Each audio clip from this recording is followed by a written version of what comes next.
Hello fam, this is Rain from the YouTube channel This Big Life.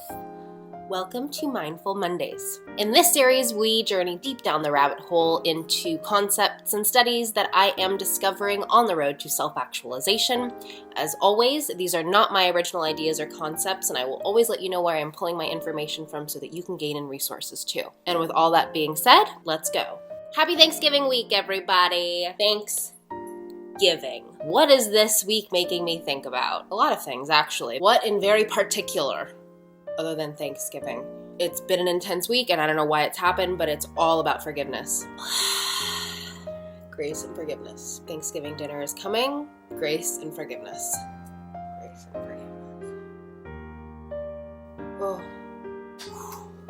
Grace and forgiveness. So, in my own little world, I have been reaching out to people who I had previously had issues with, condemned them after a fight, actively judged them, and I've really been taking survey of my own involvement in it and really putting out some serious fires when it came to cyclical neural passageways. It was actively like, let's take all people who I have ever been upset with and the ones who I chose to continue to be upset with, whether or not they were still around, and put them in this little basket and really take a good look at this little basket that I have. So I've been looking at the basket and I've been calling people in the basket, texting people, meditating if I can't call them or it's too early to call them or I feel like I can't do it yet. Just reflecting on the memories. Okay, who's in the basket? Who do I have to forgive? Not just let go of, but like forgive. And like forgiving. Like it's Thanksgiving. Like I can't be thankful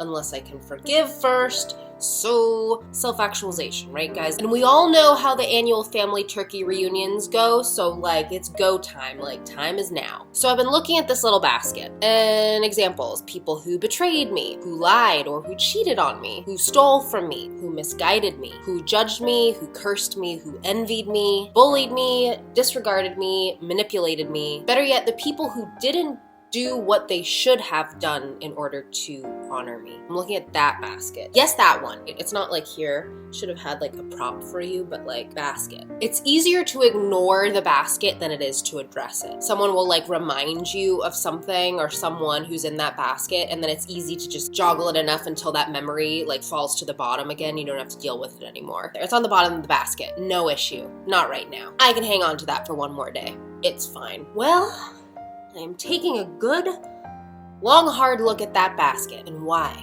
Why am I looking at the basket? I'm going to dissect the basket. So when we start talking about self-actualization and the conquest of Maslow's hierarchy of needs, I talked about how Maslow was just beginning to scratch the surface of how spirituality and self-transcendence were the next steps in his theories. So we are continuing the conversation for him. Okay, so self-transcendence, self-actualization. God's intentions for us are to self-transcend. Okay, so those things line up. Each of us have a purpose, which we've also talked about in Mindful Mondays. We have a set of inherent gifts that are ours and ours alone and ours to uncover. Okay, that's all still lining up. That is self-actualization. So forgiveness, okay? Where does forgiveness fall into this conversation? So I'm looking at the basket, right? Here it is again. And I'm beginning to see it a little bit differently from the perspective of what would self-actualized Rain do with this basket? Would she keep it? Would she still carry it? No, probably not. It's pretty darn heavy. Would I want to preach about what's inside of that basket? Probably not. There's probably holes in those theories. And I see a lot of hypocrisy about what would come out of those theories if I believed what I believe in that basket through and through. Like, haven't I done some of those things? Haven't I been some of those people? Haven't I like done unto others things that I wouldn't want done to me? Yes. Yes, I have. Okay. So, for self-actualization's sake, is hypocrisy a useful attribute to my development? No, that's like taking 2 steps forward and 3 steps back. Because if it's not God who knows, it's certainly me who knows. And in the instance that I don't know, right, like I don't realize that I'm acting hypocritical, which sometimes we do. Sometimes it does take someone else to be like, hey, like, you realize that you're doing this thing that you just like chewed out this other person for, or that you got mad at your ex for, or whatever. In that instance, when we don't have a capacity of self-awareness, we are acting hypocritical, then there really is a really great blanket answer for how to handle all of the things happening in the basket. It is essentially the easiest, most efficient thing to do. It starts with a 4 and it ends with an S. We're not there yet, but we're going to talk about it later. Okay, so we've determined the basket is inefficient. Now let's take a look at things objectively. So let's say that like someone is living in your home. Let's call her grandma for all intents and purposes. And she has a basket. She like decorates it with flowers. And so like we all think that it's like okay that she has it, you know, cute little ribbons, little furry snowmen on it, little birds, fish, because grandma loves fish. Cute little basket. Grandma. But she's got a basket. And that basket's got like 2 or 3 like main stories in it. And you hear about these stories a lot. Like you hear about them over and over again. A story like, Penny stubbed my toe and I never forgave her. And then it continues. And then Penny stubbed my toe on purpose and just went on living her life like it didn't matter. I never forgave Penny, that silly little brute of a girl. And then, oh, that's interesting. Your story reminds me of Penny. Penny was a little bitch of a son's with a cleft lip, and her mother was and her brother was a real nincompoop. Now there's a couple of things happening here now, right, with grandma. So for one thing, eventually, you're just like tired for grandma. It's like every time she walks down the hallway to the kitchen, she sees that little nail sticking out on the floor, and she just starts circling the nail. And she doesn't see anything except the nail. You're tired for grandma, grandma's tired, everyone's tired. The next thing that's happening is, why you gotta talk about Penny's mom, grandma? So now, instead of yanking that nail out of the ground, grandma's bringing in pieces of yarn from God knows where to tie around that little nail too. We're making crochet. Yeah, let's talk about Penny's upbringing and her later divorce and how she got sick and her crappy kids and her ugly dog. It's like, I mean, come on, grandma. I know Penny stubbed your toe, but like, I am tired for you. What's the alternative? It's interesting what energy and focus we have available to us when we stop circling the nail that's on the floor. Whereas before we were like this, and now we're like this.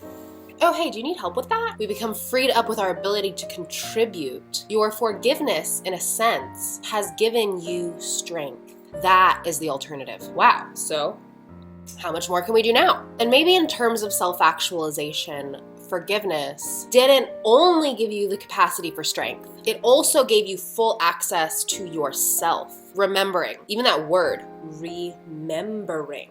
How could I possibly address the different parts of my progress and my growth if I didn't forgive the things in that basket, which I could not in a million years guarantee did not reveal parts of my own personal transgressions too. So thus I was denying parts of myself and not remembering, which is the opposite of self-actualization. It is the opposite of everything we're trying to do here. So as I tried to dissolve the validity of everyone who was inside that basket, I dissolved the validity of myself.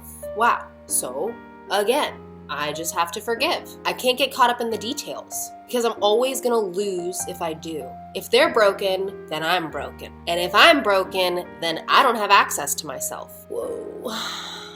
Yep. That is why we work on this. Okay, so that was the trail of thought. Forgiving, new neural passageways. They don't deserve to be criticized by someone who cannot guarantee that they have never done anything wrong themselves. And I don't deserve to put myself in a box of my own making. So now let's move on. It's Thanksgiving. So grandma isn't mad at Penny now, okay? She's sitting back, she's looking down the table, and you know what? Now grandma's mad at Arthur. Arthur P. Wellington. Arthur P. These are all characters, just so you know. Arthur P. So Arthur is like a son-in-law. So everybody knows Arthur goes out way too often with his buddies. And that flower bouquet that he got Margaret for her birthday, they were way too yellow. And why does he always have to wear that silly hat? Like, why does Arthur always have to wear that silly hat? Well, Arthur's coming over for the holidays again this year, and grandma is livid. And everybody knows about it, like they always do. So now mom is compensating by trying to focus on the pumpkin pie recipe, but really she's a nervous wreck. And little Billy is gonna go play with his new toy and excuse himself early from the table, which people may or may not notice. Margaret is going to be focusing on dismantling grandma. And Arthur is going to get drunk just to handle grandma and prove her right in spite. Or Arthur doesn't drink and he's going to go hang out with the dog. And then Arthur is going to go down an existential wormhole about how maybe animals understand him way better than humans do. another family Thanksgiving. But you know what this group is not gonna do? They're not gonna work together to have a great holiday, because that yarn is all tied up in the Penny and Arthur business, and we actually don't know where it begins or ends or how it started or how it's gonna finish. But we do know that in order to work kind of together, heading in one particular direction, we have to get involved in that. And it's frustrating, right? Because sometimes the yarn has nothing to do with who is actually in the room. So whose fault is it, Grandma? And even in the case that the people who are at fault are in the room and they don't deserve forgiveness, like they did something terrible, they did something really, really bad, and they shouldn't get off the hook. Who's tied up in the yarn? Is it Penny? Is it Arthur? Is it Grandma? Actually, that was kind of a trick question. None of us are an island unto ourselves. And in this situation, the yarn is affecting Grandma, Arthur, Penny, Margaret, Mama, Little Billy, the dog, and anyone else who decides to show up to this Thanksgiving feast. Unless you resort to a state that I often retire into, which is named ignorant bliss, or as my old therapist friend used to call it, being empathically detached. With a lack of forgiveness in some cases comes more suffering than the original offense. And not just to the people around you, but in the context of self-actualization, in the context of you remembering who you are. We do really, really dumb things when we are not in a state of forgiveness. Our lack of forgiveness becomes the stake in the ground and the reason that we are mistreating other people or disregarding the feelings of someone else or totally overlooking someone else's needs. It's the reason we're making excuses for our addictions, the reason we're not holding ourselves accountable, and it's the reason that we're not being strong and we're not taking responsibility within our circumstances. It's why we're focusing on the negative instead of contributing from the positive. It's the reason we're limited. It's the reason we're not growing. It's the reason that we can't